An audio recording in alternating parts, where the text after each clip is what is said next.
할렐루야. 오늘 말씀의 제목은 신앙의 결성점입니다. 데살로니가 전서 2장 11절로 14절의 말씀을 근거로 우리가 말씀을 들을 때에 우리의 영적인 귀가 열려지고 말씀을 읽을 때에 우리의 영적인 눈이 밝아지고 말씀을 듣고 행할 때에 우리의 영적인 힘이 생겨나는 줄로 믿습니다. 이 말씀은 듣고 읽고 그 가운데 기록한 말씀을 또 행동으로 행하는 자가 복이 있다고 성경은 우리에게 말씀하고 계신 것을 볼 수가 있습니다. 데살로니가 전서 2장 11절로 14절의 말씀에는 너희도 아는 바와 같이 우리가 너희 각 사람에게 아비가 자기 자녀에게 하듯 건면하고 위로하고 경계하느니 이는 너희를 부르사 자기의 나라와 영광에 이르게 하시는 하나님께 합당하게 행하려 함이니라. 이러므로 우리가 하나님께 쉬지 않고 감사함은 너희가 우리에게 들은 바 하나님의 말씀을 들을 때 사람의 말로 아니하고 하나님의 말씀으로 받았으니 진실로 그러하다. 이 말씀이 또한 너희 믿는 자 속에서 역사하느니라. 형제들아, 너희가 그리스도 예수 안에서 유대에 있는 하나님의 교인들을 본받는 자가 되었으니 저희가 유대인들에게 고난을 받은 것 같이 너희도 너희의 나라와 사람들에게 동일한 것을 받았느니라. 아멘. 자기 아비가 자기 자식을 건면하고 자기 자식을 위로하고 자기 자식을 가르칠 때에 경계하고 그럴 때에 어떻게 합니까? 무슨 마음으로 합니까? 어떤 생각으로 합니까? 생명 다해야 합니다. 친부모는요, 자기 자식에게 목숨까지도 아끼잖아요. 아파도 자기 자식을 위해서라면 하는 것이 부모예요. 근데 친부모가 아닌 사람은 어때요? 며칠 전에 뉴스에서 나온 계모같이, 그죠? 그 어린 아이를 어떻게 했어요? 가방 속에 넣었어요. 세상에 3시간, 4시간을 가방 속에 가둬놓고 고통을 주고. 자기 부모는 자기 자식한테 절대로 그렇게 할 수 없습니다. 어떤 상황 가운데서라도.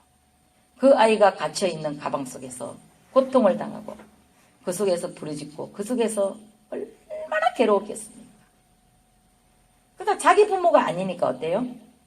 불쌍히 여기지 않는 거예요. 그런데 자기 부모는 성경에 말씀하시기를 자식을 불쌍히 여긴 거지.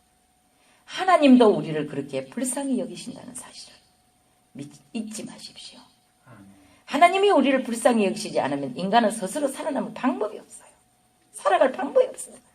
하나님의 하늘에 해를 주시지 아니고 때를 따라 비를 내려주시지 아니하시고 공기를 정화시켜 주시지 아니하시면 살 수 없는 세상이 벌써 되어 버렸을 것입니다.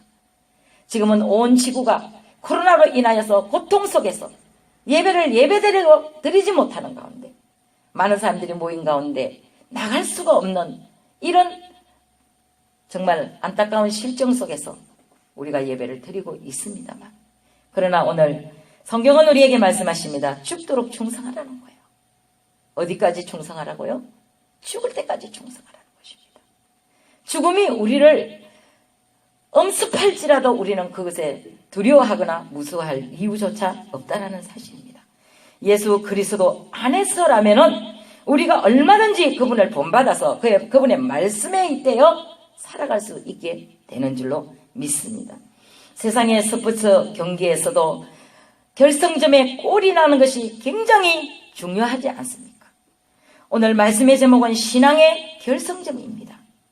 저와 여러분, 지금 이 시대가 신앙의 결승점을 향하여 달려가는 시대이기 때문에 이제 골이 나는 결승점에 도달했구나 생각하시고 믿음의 끈을 놓지 마시고 끝까지 달려가는 저와 여러분 되어질 수 있기를 간절히 축원합니다. 세상에 경기를 하는 그 선수들도요, 열심히 뛰고 또 뜁니다. 다른 박질을 합니다. 결승점에 들어가려고 최후의 그 온갖 힘을 다하여 갑니다. 그러나 결승 지점 직전에 멈춰서 버리고 만다라면 그들의 수고는, 그들의 노력은 아무런 소용이 없는 것처럼 결승점을 밟는 선수만이 갈채를 받고 메달 리스트가 되고 기록에 남게 되는 것처럼 저와 여러분의 신앙의 믿음도 완주하는 것이 굉장히 중요하다는 사실이에요. 그래서 성경은 우리에게 끝까지 충성하라 말씀하고 계시는 줄 믿습니다. 성도에게 있어서는 끝까지 충성하는 일이 얼마나 중요한 일인가를 깊이 생각하시고 이 믿음의 경주를 다 하는 날까지 그리스도 예수 안에서 말씀에 빗대어 말씀의 옳은 길을 따라가며 말씀 밖에서의 결성점에 선다 할지라도 아무런 소용이 없다는 사실을 기억하시고 끝까지 달려가는 저와 여러분 되어지기를 원합니다. 만일 우리가 하나님 앞에 섰는데 내가 도무지 너를 알지 못한다. 나는 너를 알지 못한다. 예수님이 그렇게 말씀하신다면 그보다도 불쌍한 인생은 없을 것이라 생각합니다. 하나님께서는 우리를 부르신 그 부름에 그 경주의 결성점에 도달할 때까지 한순간 한순간 우리 곁에 계셔서 지켜주신다는 사실이에요. 시편 23편에는 여호와는 나의 목자가 되시니 내가 부족함이 없습니다. 그가 나를 푸른 초장에 누이시고 실만한 물가로 인도하시고 날 날마다 좋은 것으로 꼴을 먹이시고 자기 양떼를 지키는 목자도요. 자기 주인은요 자기 양떼를 목숨 다할 때까지 지킨다는 사실이에요. 그러나 주인이 아닌 거짓 선지자, 거짓말장이 또 싹군 이런 사람들은 자기 양떼를 버려두고 자기만 살려고 도망간다. 성경은 분명히 우리에게 알려주고 계신 것을 볼 수 있습니다. 양떼를 지키는 자기 목자도 자기 양떼를 살찐 꼴을 먹이기 위하여 옳은 길로 바른 길로 인도하는데 하나님 대신 우리 아버지께서 우리를 좋은 꼴로 좋은 곳으로 먹이시고 입히시고 지키시지 아니하겠나라는 믿음 가지고 저와 여러분 끝까지 승리할 수 있기를 간절히 축원합니다. 본문 12절의 말씀에서는 사도 바울은 너희를 부르신 하나님 앞에 합당한 신앙생활을 하라고 말씀하고 있어요. 우리를 부르신 그분 앞에 그분이 원하시는 신앙생활을 해야 한다는 것이에요. 그분이 원하는 신앙생활 아닌 다른 길로 가는 말씀에 벗어난 잘못된 길로 가는 잘못 가르치는 목자를 따라가는 믿음은 거짓 믿음이라는 것이에요. 거짓말장이 싹군 도둑질하는 자 마귀는 원래부터 도둑질하는 자 속이는 자 거짓말하는 자 남의 재산을 갈취하는 자 거짓말로 속여서 무서움을 주고 두려움을 주고 그렇게 해서 남의 호주머니에서 돈 빼는 게 마귀예요. 마귀.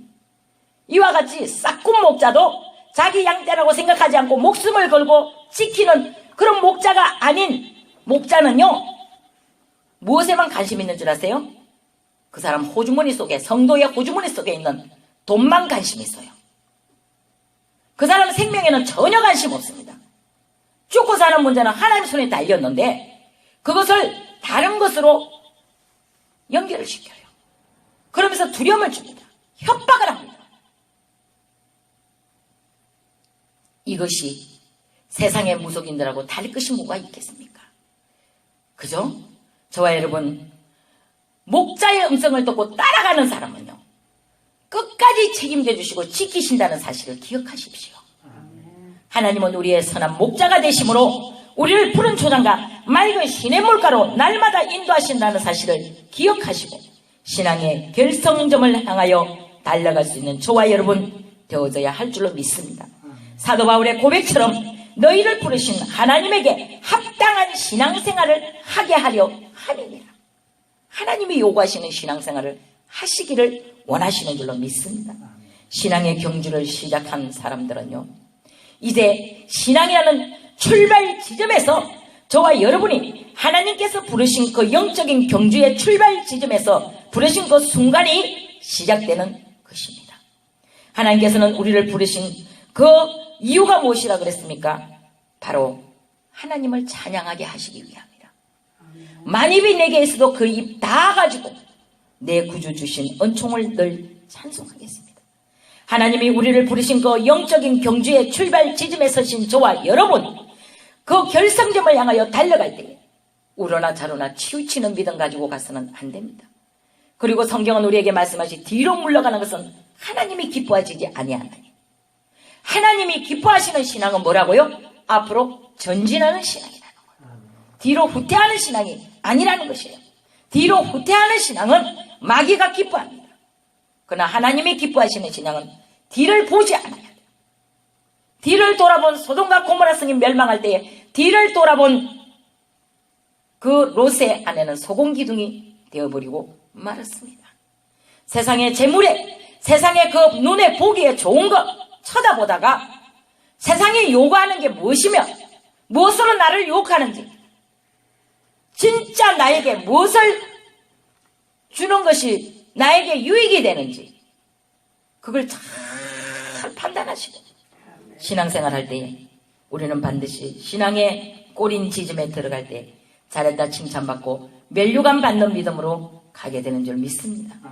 또 중요한 것은 신앙인들의 자세입니다. 믿음의 출발 지점에서 잘못 출발하게 되면 믿음의 출발 지점에서부터 잘못 출발한 신앙은 자세가 흐트러지고 결국은 좋은 기록을 낼 수가 없다는 것이에요. 그렇다면 영적인 경주자의 출발 지점은 그 자세는 어떠해야 하겠습니까? 첫 번째, 하나님이 나를 부르셨다는 그 말씀에 비추어서, 말씀은 곧 하나님이시고 말씀을 떠나는 신앙은요 거짓 신앙이에요. 말씀을 벗어난 신앙은 거짓말쟁이에요. 말씀을 가지고 말씀에 잇대어서 말씀이 그러한가 하여 날마다 상고하는 자가 되어져요. 말씀을 읽고 듣고 그 가운데 기록한 말씀을 지키는 자가 바로 하나님이 복 있다 말씀하신 것처럼 말씀에 비추어서 내가 지금 영적인 상태가 어떤 상태로 흘러가고 있는지를 볼 수 있는 영안의 영적인 귀가 열려지고 눈이 열려지고 우리의 마음이 열려지는 신앙생활을 해야 하는 줄로 믿습니다. 하나님을 찾는 것이 아니라 세상을 쫓아가고 물질을 따라가고 눈에 보이는 것 좋아서 그것 믿고 따라가고 여기가 옳은지 저기가 옳은지 나에게 어떤 것이 유익이 될지 계산하는 신앙, 그건 잘못된 신앙이에요. 어느 것이 나한테 더 유익이 될까, 어느 것이 나한테 더 손해가 될까 재는 신앙, 그건 병든 신앙이에요. 저와 여러분, 하나님의 말씀에 잇대어서 말씀을 따라가지 않는 신앙은 죽은 신앙이다, 병든 신앙이다 생각하시면 되는 줄로 믿습니다. 내가 하나님을 찾는 것이 아니라 하나님께서는 나를 찾아 불러주셨고 내가 하나님을 찾았다면 또한 찾지도 못할 뿐더러 하나님에 대해서 내 멋대로, 내 인생대로, 내 자유의 의지대로 함부로 신앙생활을 할 수밖에 없다라는 것이에요. 그러므로 참된 성도는 거룩한 왕의 부르심을 받았다. 예수 그리스도 그분은 우리의 왕 되신 하나님이신 줄로 믿습니다. 왕의 왕, 만주의 주, 주의 주가 되신 예수, 그분이 우리를 위해 흘리신 그 보혈의 피 능력이 얼마나 우리를 살리는 일에 생명을 거는지요. 목숨까지 다 내어주신 그분을 의지하여 저와 여러분 신앙의 천대에 이르도록 복을 받아야 하는 줄로 믿습니다. 그러므로 참 성도는 거룩한 왕의 부르심을 듣고 처음 신앙의 첫 출발, 첫 순간부터 두 손을 높이 들고 감사하고 감격하고 찬송하며 통에 자복하고 회개하며 거듭나야 하는 줄로 믿습니다. 하나님, 나는 죄인입니다. 나는 아무것도 아닙니다. 하나님 없으면 나는 아무것도 아니에요. 하나님밖에는 없습니다. 하나님 한 분밖에는 내게 중요한 것은 없습니다. 하나님이 하십시오. 하나님이 하실 줄로 믿습니다. 하나님은 하실 수 있는 능력을 가지신 분이세요. 그러므로 그 하나님만 의지합니다. 끝까지 따라가겠습니다. 어떠한 상황 가운데서라도 주님만 믿고 따라가겠습니다. 믿음의 주여 또 온전하게 하시는 예수만을 바라보게 하옵소서. 끝까지 믿고 따라가는 저와 여러분 되어져야 하는 줄로 믿습니다. 그 믿음이 신앙의 결성점에 섰을 때에 반드시 멸류관 받는 신앙이다. 영원한 생명 안에서 왕노릇하는 저와 여러분 되어질 수 있을 줄로 믿습니다. 그러므로 참 성도는 거룩하신 하나님이 왕되신 그분을 찬양하며 신앙생활에 중요한 것은 첫 출발, 첫 순간부터 어떻게 한다 그랬어요? 두 손을 높이 들고 왕 되신 하나님을 인정하고 왕 되신 하나님께 모든 것을 맡기고 믿음으로 따라가는 저와 여러분 되어져야 할 줄 믿습니다. 마라톤 선수들도 인간의 한계를 극복하기까지 끝까지 완주하는 것이 결승점을 밟고 금메달을 목에 거는 그 영광스러운 기쁨을 얻기 위함이다. 메달리스트가요, 그냥 되는 게 아니지 않습니까? 메달리스트는 모두가 되는 게 아니에요. 메달리스트는 똑같은 출발 지점에서 출발을 했지만 그러나 결승점에 끝까지 도달하지 못하는 사람은 절대로 메달리스트가 될 수 없는 것처럼 저와 여러분의 신앙의 결승점을 향하여 달려갈 때에 무엇을 바라본다 그랬어요? 사도 바울은 표대를 향하여 달려가는, 그 표대가 어디에 있다 그랬어요? 천국에 있다. 나의 표대는 천국에 있는데 그 천국에 있는 표대가 뭐라는 나의 시민권은 천국에 있나니 나의 시민권은 천국에 있다고 결승점을 향하여 달려가는 목표가 중요하다는 사실을 기억하십시오. 우리의 신앙생활도 그렇습니다. 마찬가지입니다. 하나님 나라와 영광에 이르는 것이 말씀이고 찬송이어야 합니다. 오늘 불렀던 찬송가 53장 그 4절의 말씀에 기록한 것은 주 앞에 나올 때 우리 마음이 기쁘고 그의 말씀에 힘입어 희망이 솟아오른다. 그러므로 고난도 슬픔도 이길 수 있고 영혼에 잇대어 살아가게 하시는 하나님, 우리의 자랑과 기쁨, 우리의 하나님, 우리 예배를 받아 주시옵소서. 우리의 신앙의 출발 지점과 결성 지점 사이에 권면과 위로와 경계의 말씀을 붙잡고 따라갈 때에 본문 11장 본문 11절부터 14절의 말씀, 아까 제가 서두에 읽어드린 말씀같이 데살로니가 교인들이 결승점에 이르도록 권면하고 위로하는 말씀입니다. 오늘날 우리 응답받는 기회에 출석하는 여러분들도 이 말씀이 힘이 되어주고 이 말씀이 기운이 되어주고 이 말씀을 붙잡고 끝까지 승리하여 반드시 주님 앞에 서는 날 잘했다 칭찬받고 멸류관 받을 수 있는 믿음의 결승점에 설 수 있어야 하는 줄로 믿습니다. 저와 여러분의 그 믿음이 결국은 나도 살고 너도 살고 우리를 살리는 일에 정말로 쓰임받게 될 줄로 믿습니다. 말씀에 벗어난 신앙생활은 정말 위험합니다. 말씀 없이 신앙생활하는 성도는요, 아무것도 아니에요. 중간에 포기합니다. 내려놓습니다. 믿음의 출발 지점에서 똑같이 출발을 하였으나 그러나 결승점에 결국은 도달하지 못한다는 사실을 기억하십시오. 어떤 분이 죽음 앞에 서요. 죽음을 앞두고요. 죽음을 눈앞에 두고요. 신앙을 버려야 하나 붙잡아야 하나 고민을 할 때에 두 갈래길이. 그죠? 그래서 사도 바울은 나는 내 안에서 매일같이 두 가지가 싸운다. 하나는 하나님의 법이고 하나는 세상의 법이다. 두 가지 법이 자기를 싸운대요. 그럴 때마다 무엇을 붙잡고 일어납니까? 말씀을 붙잡고 일어나는 거예요. 요한복음 1장에 기록된 말씀처럼 말씀은 곧 하나님이시니 이길 힘을 주시는 줄로 믿습니다.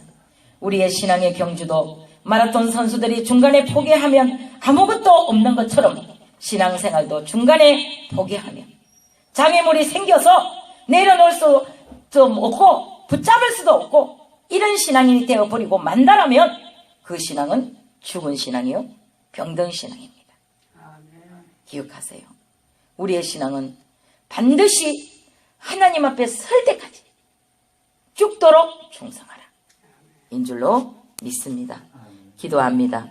살아계시는 하나님 감사합니다. 할렐루야. 오늘 말씀의 제목은 신앙의 결성점입니다.